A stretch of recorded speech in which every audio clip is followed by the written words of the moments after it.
अस्सलामु अलैकुम वरहमतुल्लाहि वबरकातुहू। अऊज़ु बिल्लाहि मिनश्शैतानिर्रजीम। बिस्मिल्लाहिर्रहमानिर्रहीम।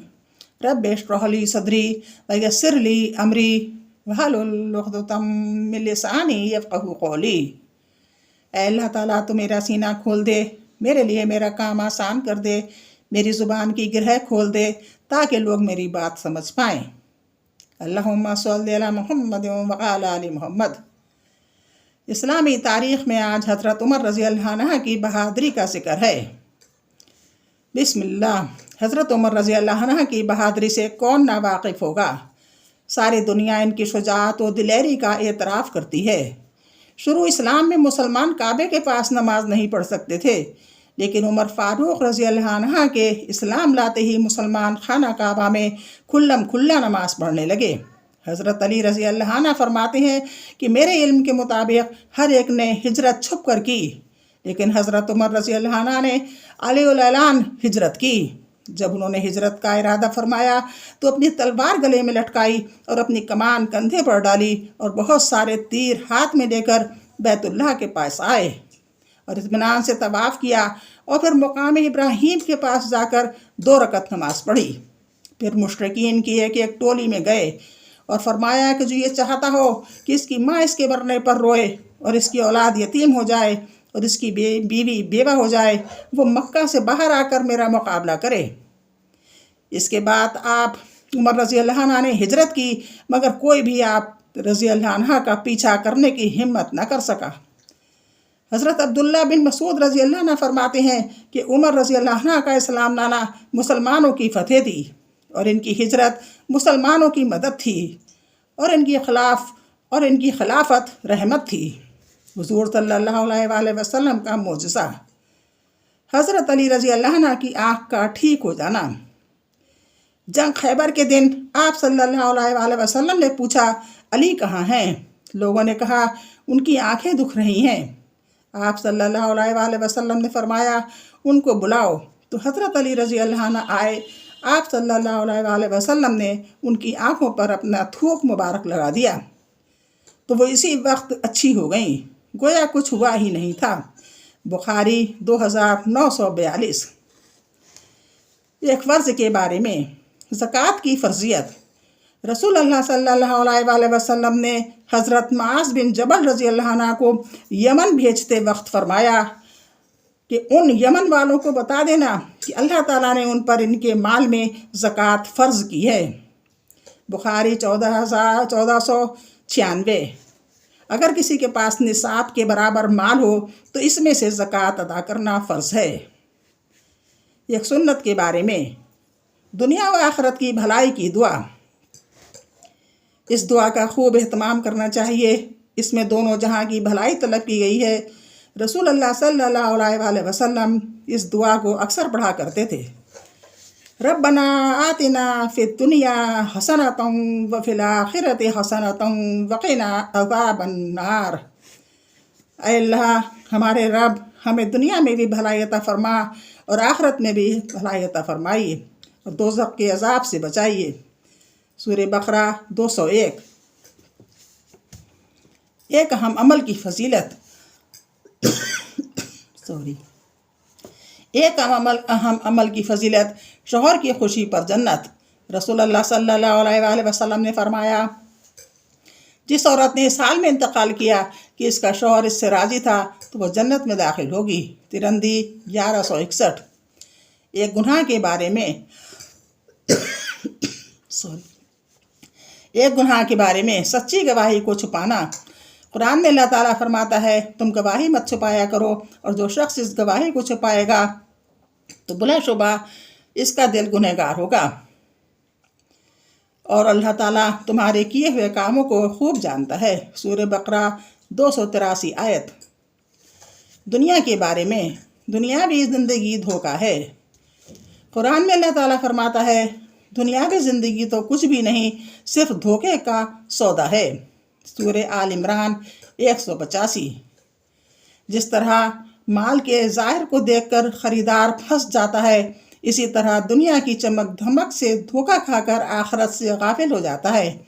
इसलिए इंसानों को दुनिया की चमक दमक से ہوشیار رہنا چاہیے۔ آخرت کے بارے میں قبر میں ہی ٹھکانہ کا فیصلہ۔ رسول اللہ صلی اللہ علیہ وآلہ وسلم نے فرمایا، جب تم میں سے کوئی وفات پا جاتا ہے تو اس کی صبح اور شام اس کا ٹھکانہ دکھایا جاتا ہے۔ اگر جنتی ہو تو جنت والوں کا، اور اگر جہنمی ہے تو جہنم والوں کا ٹھکانہ دکھایا جاتا ہے۔ پھر کہا جاتا ہے، یہ تیرا ٹھکانہ ہے، جہاں تک کہ اللہ تعالیٰ قیامت کے دن تجھے دوبارہ اٹھائے۔ بخاری 1379۔ طب نبوی سے علاج، کھجور سے علاج۔ رسول اللہ صلی اللہ علیہ وآلہ وسلم نے فرمایا، زچگی کی حالت میں تم اپنی عورتوں کو تر کھجوریں کھلاؤ، اور اگر وہ نہ ملیں تو سوکھی کھجوریں کھلاؤ۔ بچے کی پیدائش کے بعد کھجور کھانے سے عورت کے جسم کا فاسد خون نکل جاتا ہے اور بدن کی کمزوری ختم ہو جاتی ہے۔ نبی صلی اللہ علیہ وآلہ وسلم کی نصیحت۔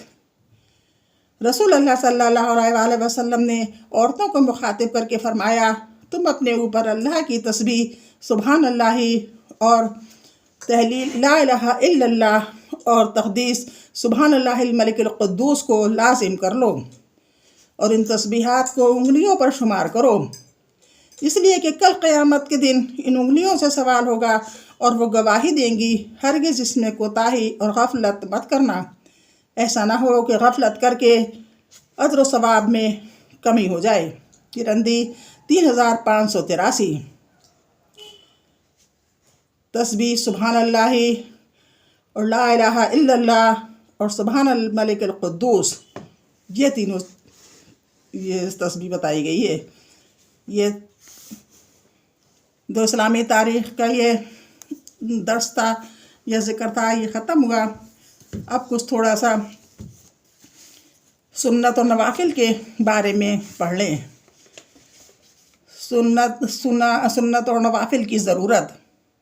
فرائض اور واجبات کے ساتھ نوافل و سنت کا اہتمام بھی ضروری ہے، اس لیے کہ بسا اوقات فرائض کی ادائیگی میں دانستہ یا نادانستہ طور پر کچھ کمی رہ جاتی ہے، تو اس کمی کی تلافی آخرت میں سنن اور نوافل کے ذریعے کی جائے گی۔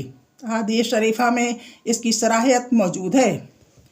حضرت ابو ہریرہ رضی اللہ عنہ فرماتے ہیں کہ میں نے نبی کریم صلی اللہ علیہ وآلہ وسلم کو یہ ارشاد فرماتے ہوئے سنا۔